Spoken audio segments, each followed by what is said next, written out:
Imagine for a moment, what if, at the precise instant you depart this life, you make a decision that could bind you for countless existences? What if the most profound peril you might ever encounter isn't found within this physical life at all, but rather in the very first moments after you leave your body? Perhaps, as you rest here now, you envision passing as a definitive end. Or it may be that you believe it to be a gentle journey into light, a tender reunion with those you hold dear, a peaceful return home. However, Edgar Cayce, a man uniquely capable of accessing the profoundest secrets of existence while in a deep trance, brought forth a revelation that has the power to deeply shift your perspective. He shared that the vast majority of souls, in that crucial interval between life and their transition, commit a grave error. This misstep stems from deep attachments, from underlying fears, and from a lack of true comprehension of what is actually transpiring. It is an error that can leave you tethered to the earthly plane, holding you captive, causing you to wander in a state of confusion while your loved ones continue their onward journey without you. And perhaps the most unsettling aspect of all is that you would remain completely unaware of the mistake you have made. Today, I will share with you what Edgar Cayce witnessed, the cautions he offered us, and crucially, how you can avoid falling into this specific predicament when your moment arrives. For this experience awaits us all, and it's essential to be ready for that instant of detachment. Imagine this scene alongside me. Your heart's rhythm ceases, your breathing stills. The intricate electrical currents within your mind start to dim. And then comes the severance. Your awareness, your authentic essence, commences its gentle ascent away from the physical form you've inhabited over many years. For the very first time in your existence, you're unbound, without mass, released from the confines of flesh and skeletal structure. Many individuals who have undergone experiences close to passing often characterize this instant as profoundly beautiful, serene, even blissful. However, Edgar Cayce perceived a different reality. He witnessed perplexity. He observed essences hovering above their relinquished forms, incapable of grasping the profound shift that had just occurred. He saw them attempting to reach out, seeking reunion, striving to revert to the accustomed. He observed the precise juncture where the flow of existence went awry. For in those initial, vital moments, your essence remains intact. Your individual character, your accumulated recollections, your connections, your apprehensions, your affections, your past sorrows, every facet of who you are accompanies you. And it is here that the initial peril manifests. Cayce illuminated how a soul recently freed from its physical form, yet still bound by the perspectives of earthly life, encounters a decision, even though the majority remain unaware of this critical selection. Does one choose to advance towards the radiance, towards elevated states of awareness? Or does one cast their gaze behind? Do you hesitate? Do you seek to remain near the familiar? Your dwelling, your loved ones, your unresolved affairs. Many choose to turn their attention backward, and therein lies the misstep. Allow me to clarify a point before we delve further. Should you find this information disquieting, if it prompts contemplation of your own impermanence in an unfamiliar manner, then the intended effect is indeed being achieved. This understanding may not offer solace, yet it is undeniably fundamental. Let us now contemplate some profound insights. delving into realms often left unexplored, revealing truths of the utmost significance. Edgar Cayce, a remarkable individual, did not merely speculate about the journey beyond life. Instead, he directly perceived it countless times during his altered states of consciousness, accessing what he termed the Akashic Records, the universal storehouse of all souls' experiences. He meticulously documented the path that awareness follows once the physical form ceases to function, and his descriptions offer understanding that arguably should be fundamental knowledge for every person.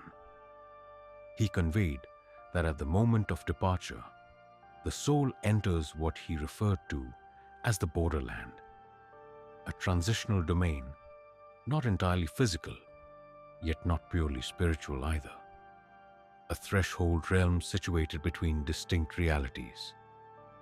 Within this borderland, a connection to the earthly plane still persists. One is able to perceive loved ones, to hear their lamentations, and to observe their process of sorrow. And it is here that the experience becomes deeply profound and unsettlingly poignant. The inability to make physical contact, to offer solace, or to convey any awareness of continued presence.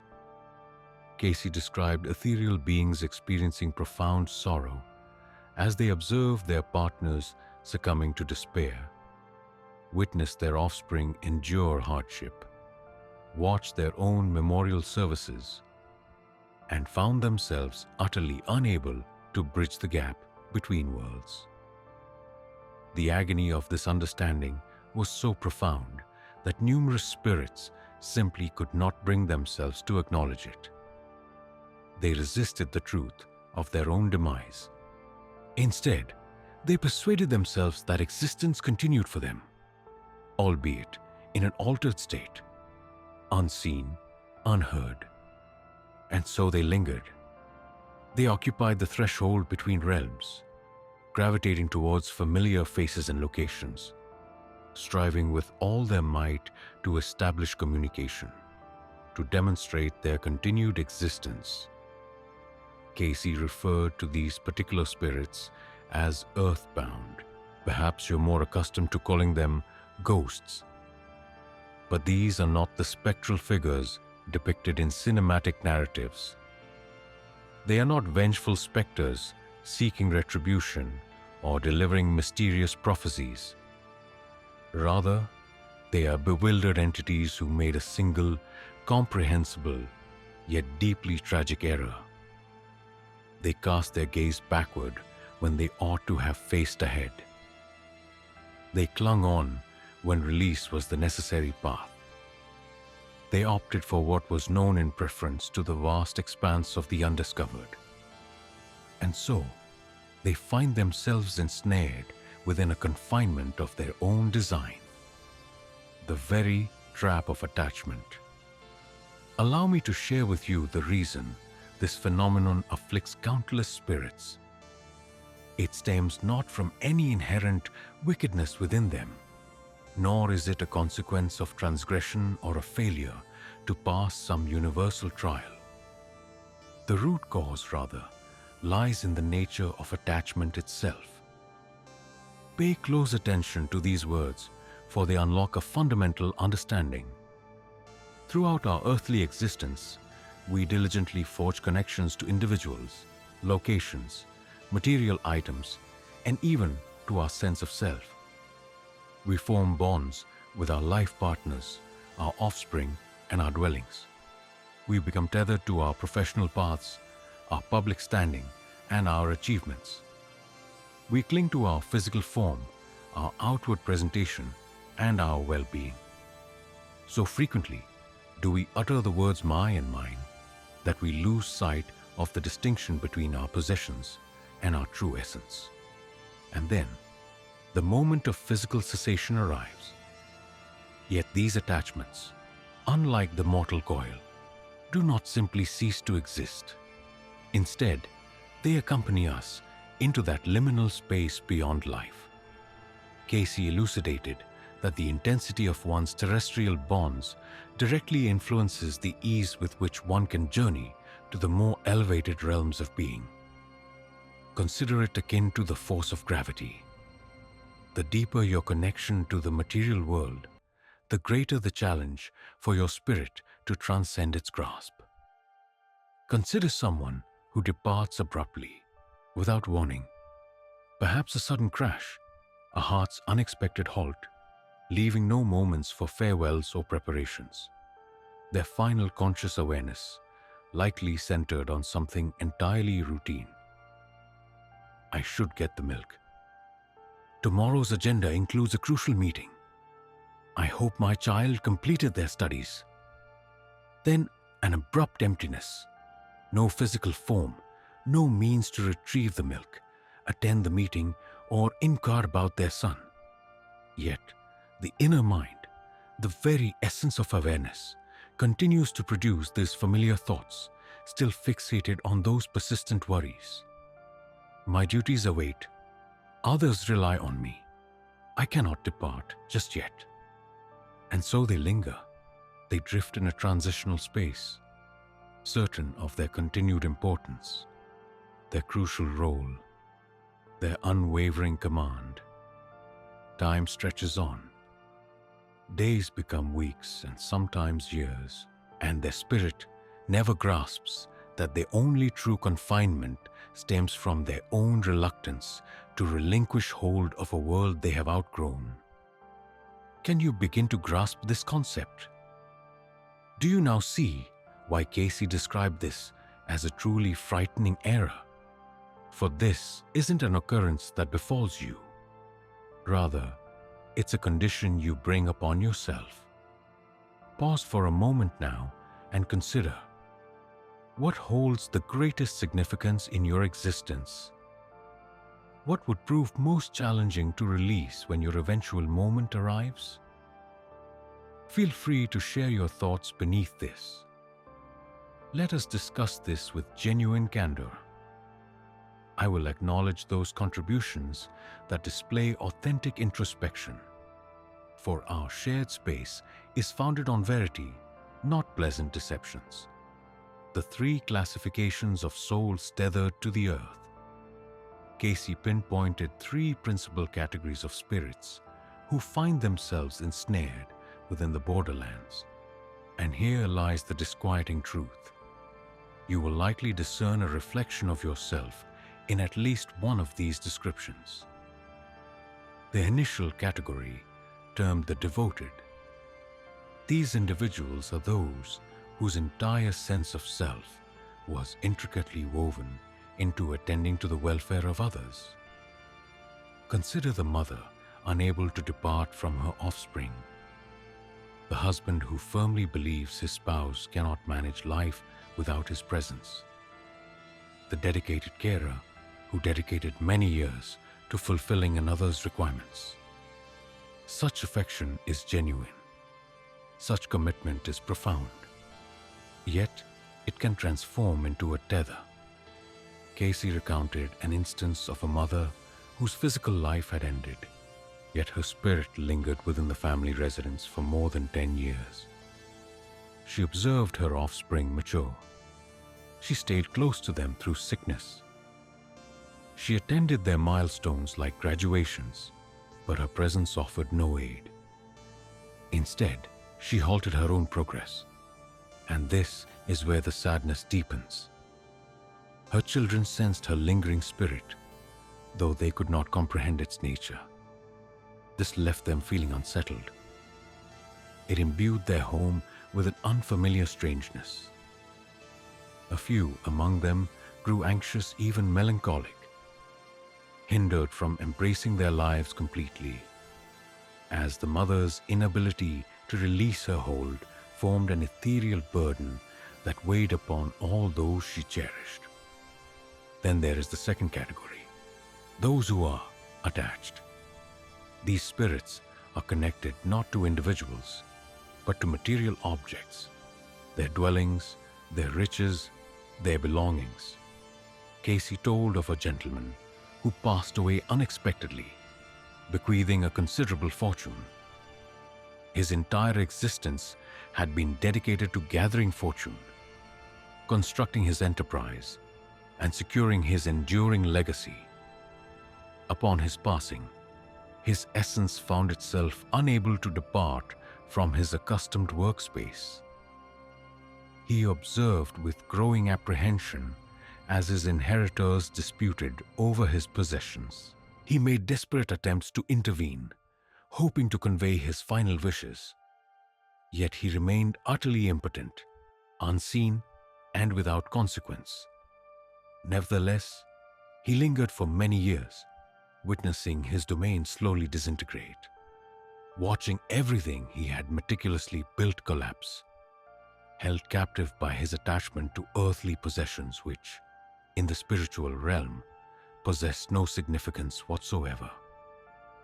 Then there is the third category, those who are simply oblivious. This particular group represents perhaps the most poignant of all. These are beings who simply have not acknowledged their own cessation of life.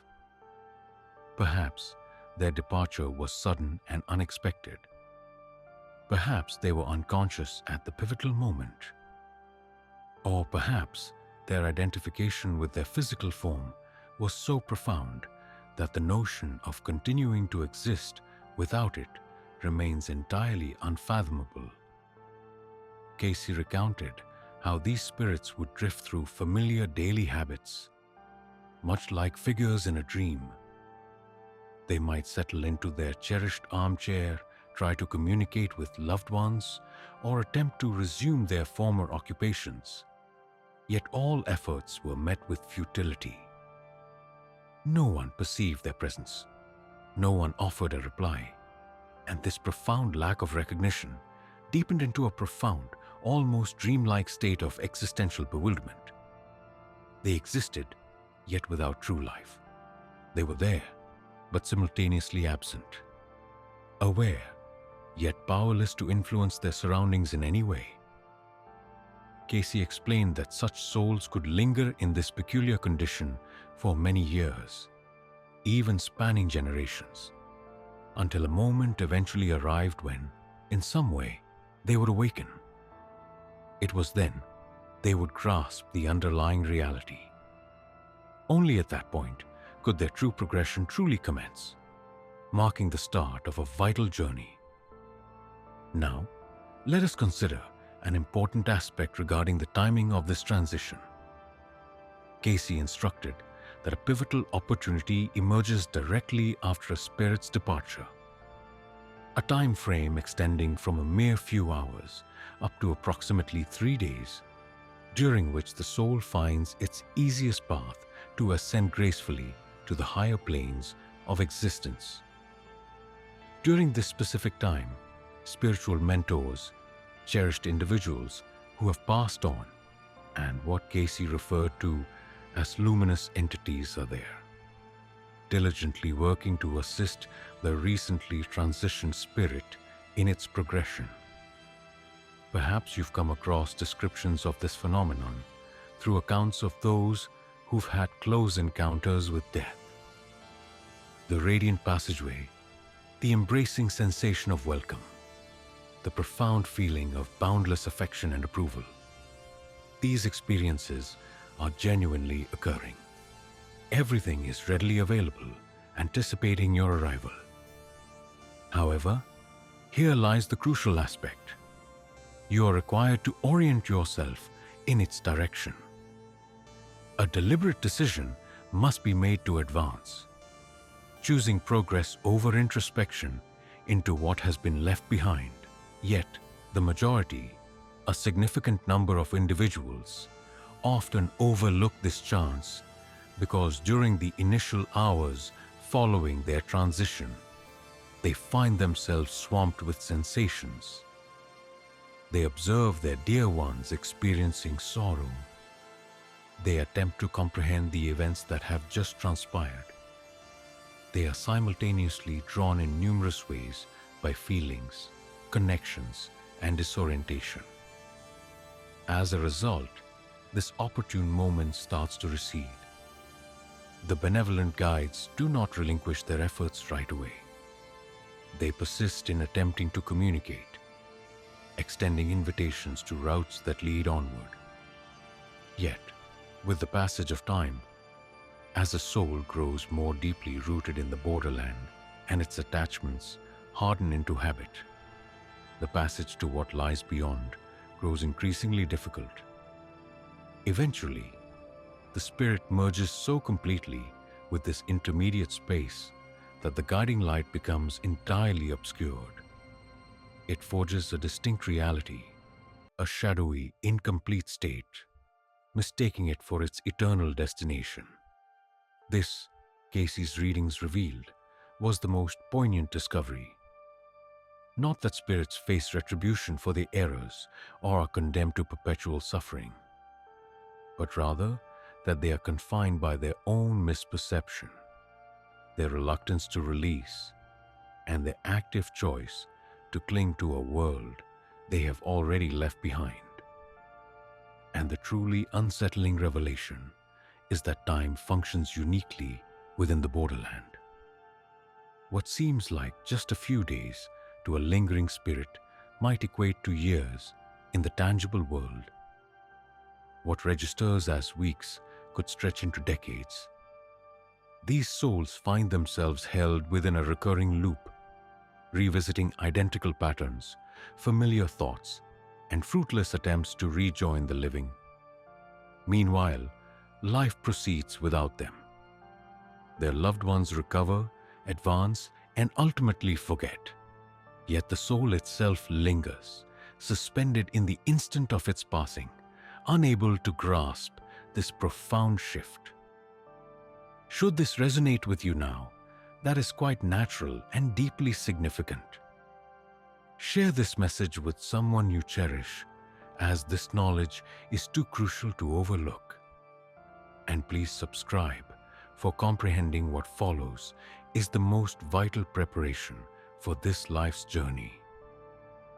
Regarding how to avoid this common misstep, the question on your mind is likely, how can I ensure I don't face such a predicament?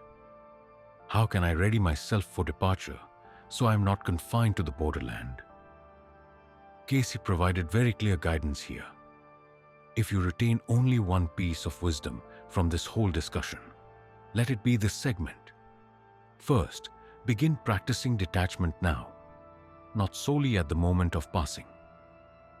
In our present existence, every bond we form serves as preparation for the ultimate act of release. Should an object become damaged, can you relinquish it without resentment? When a connection with another person concludes, are you able to embrace its conclusion without holding on? As your physical form transforms, grows older, and diminishes in strength, can you witness these shifts with dignity instead of distress? These experiences are not merely arbitrary difficulties. They are purposeful exercises. Each instance of loss encountered throughout your journey is a lesson, readied for the ultimate relinquishment, the dissolution of life itself. It has been observed by Cayce that individuals who master the discipline of non-attachment during their lifetime perceive the passage after death as both organic and serene, having already acquired this profound capability.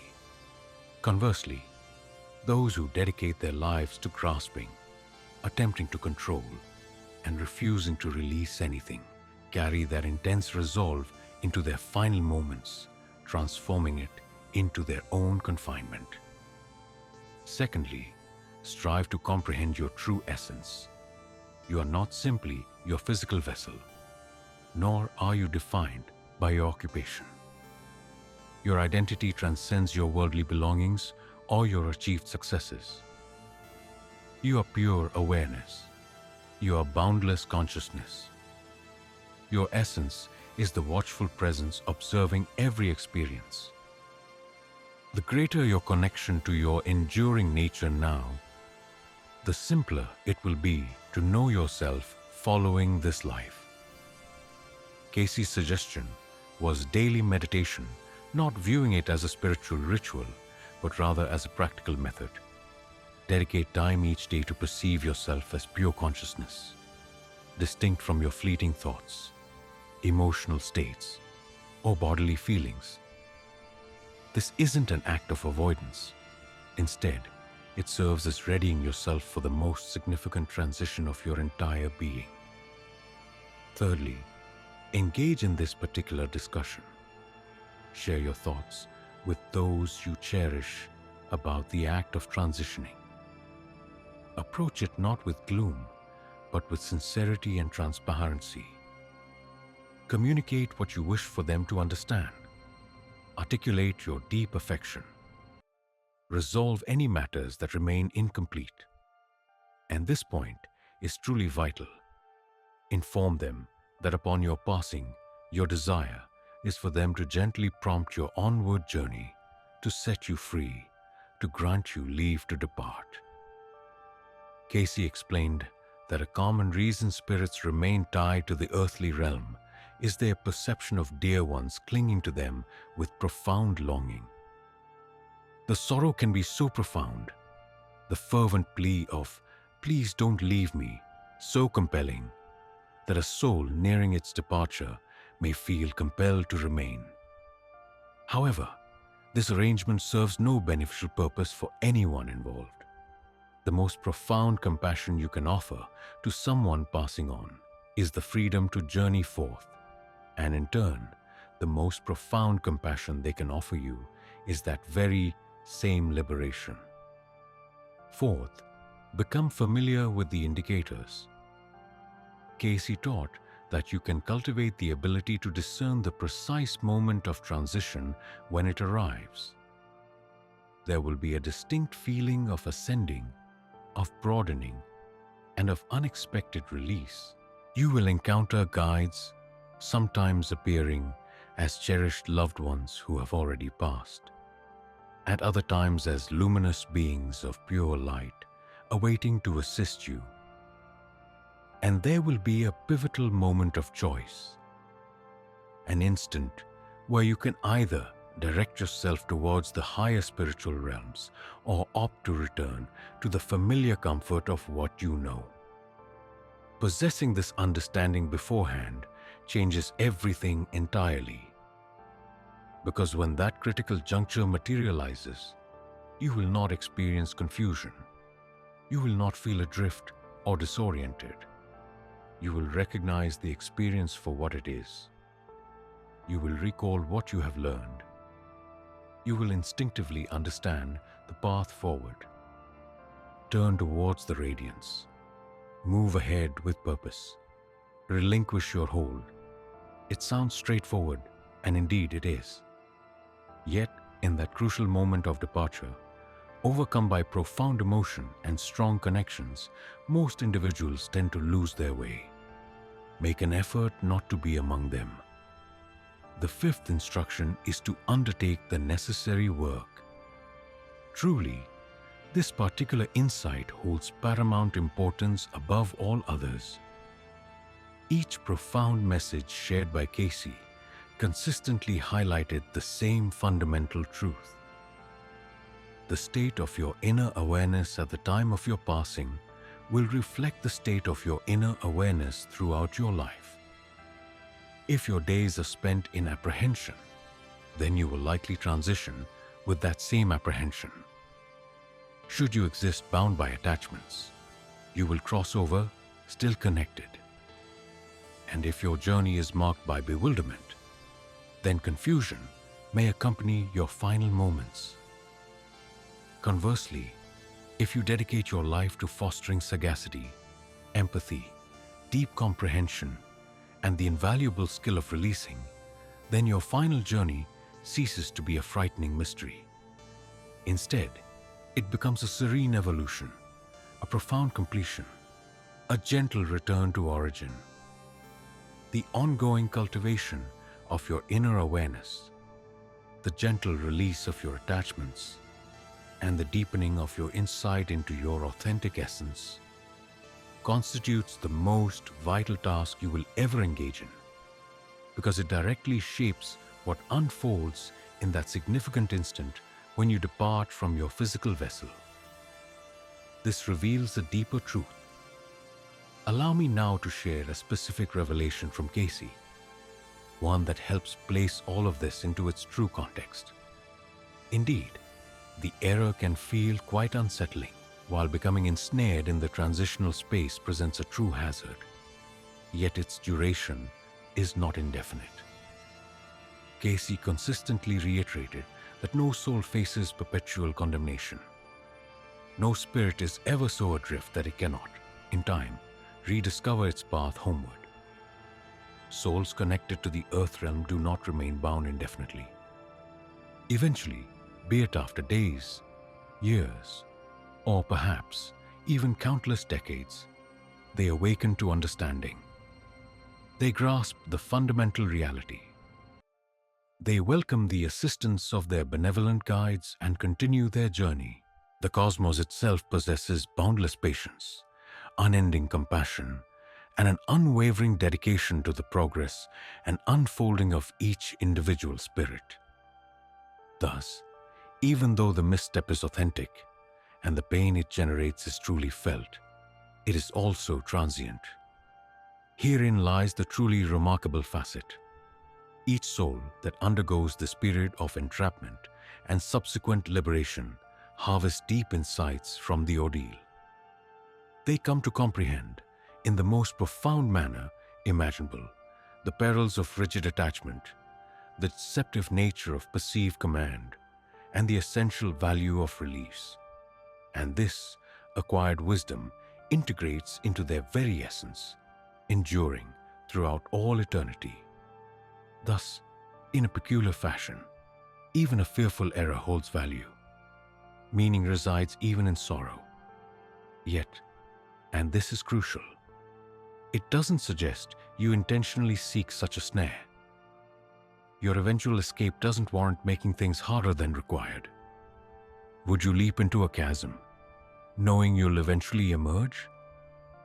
Would you choose a difficult path solely for its inherent lessons? Clearly not. Cayce's guidance is plain.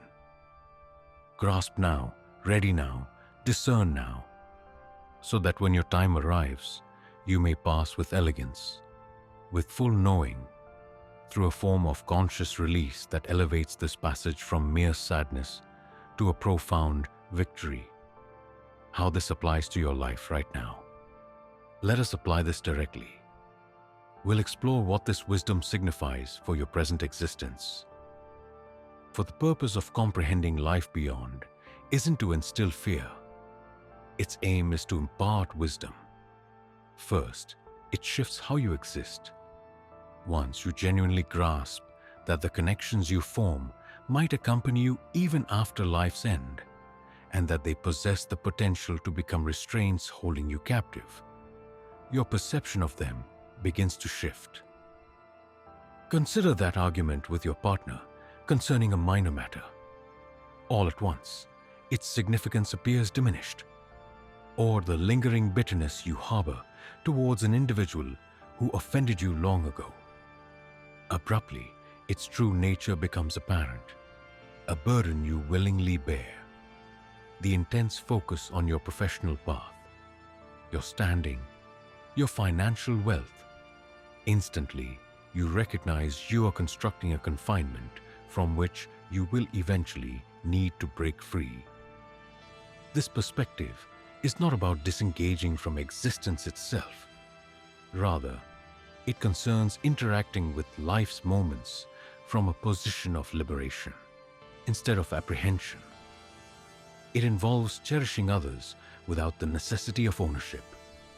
It's about relishing experiences without the urge to hold on to them tightly. It means innovating and succeeding without letting your identity be shaped solely by what you produce or accomplish. Furthermore, this understanding alters your approach to mortality, both your own eventual passing and that of others.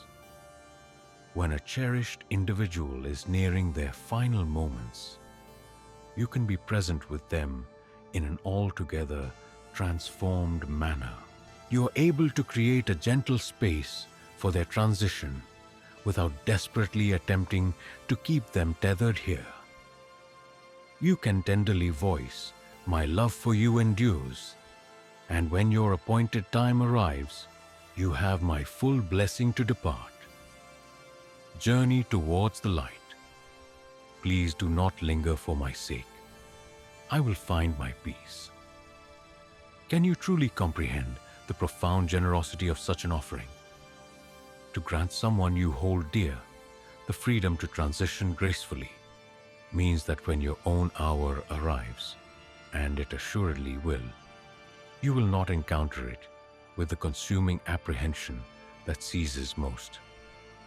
Instead, you will approach it with a deep understanding, with a quiet readiness, and with the profound insight that this experience is simply a journey between states, not a final conclusion, and that enlightened perspective will fundamentally alter everything. Moreover, and as a third profound effect, it reorders your immediate priorities in the present moment. Where do you focus your vital energy? What are you truly building? For what are you striving? Does it truly aid your soul's journey? Or is it merely another attachment that burdens you when you long for lightness? Cayce taught that life's core purpose is the soul's expansion. Each experience, every challenge, and every connection offers an opportunity to grow more aware, more kind, and more liberated. The question isn't how to be successful, but rather how to use this life to ready your soul for what lies beyond. When you embrace this question, everything shifts. Now for a practice. Allow me to share a practical step you can take today to begin preparing for your eventual passage. Cayce suggested a simple daily practice. It requires less than 5 minutes, but if done regularly, it will transform your perspective on passing. Sit calmly. Gently close your eyes. Take several slow, deep breaths. Picture yourself gently ascending, hovering slightly above your physical form. Only a short distance at first. Experience the sensation of being pure awareness, unconstrained by shape or outline. Observe your physical self resting below you. Understand that this form is merely a vessel, not your true essence. Now, visualize yourself ascending further. Gaze upon your dwelling, your urban landscape, and the vast planet beneath you. Embrace the boundless liberty, the expansive openness, the absence of all restrictions. Following this, and here lies the most vital element, engage in the exercise of release. Bring to mind something you hold dear. Perhaps your partner, your offspring, your residence, or your professional path. Envision it vividly within your inner vision. Acknowledge the deep emotional bond you share with it. Then, with tenderness and full awareness, set it free. Not in a manner of dismissal or apathy, but imbued with affection and thankfulness. Whisper silently to yourself, "I hold you dear. I am grateful for you, and I surrender my compulsion to cling." Notice the feeling of weightlessness that accompanies this act of surrender. Sense the expanse that unfolds within you. Practice this exercise for several minutes daily. The aim isn't to cease cherishing individuals or neglecting your own existence, but rather to cultivate your inner awareness in the skill of release. This way, when your time of transition arrives, when you truly must relinquish all, the experience will feel organic, accustomed, and even serene. Through this practice, you can skillfully bypass that unsettling error. It's not learned intellectually, but practiced experientially every day. This transition is simply moving through God's other door. As Edgar Cayce once articulated, transition is merely moving through God's alternative portal. But most of us approach that door turned backward, glancing over our shoulder, reaching for what we're leaving. We stumble. We get caught. We miss the beauty of what lies beyond, too focused on what's behind us. The true and terrifying error isn't that we die. It's that we don't die mindfully. We don't depart gracefully. We hold on to our attachments like chains. We grasp our identity as a life raft. We confuse the borderland for our new abode, settling into a partial existence that benefits no one. However, this doesn't have to be your reality. You possess the ability to ready yourself, to engage in practice, and thereby convert the transition from a sorrowful event into a victorious one. Not at some vague point in the future, or only when you're elderly and facing your final moments.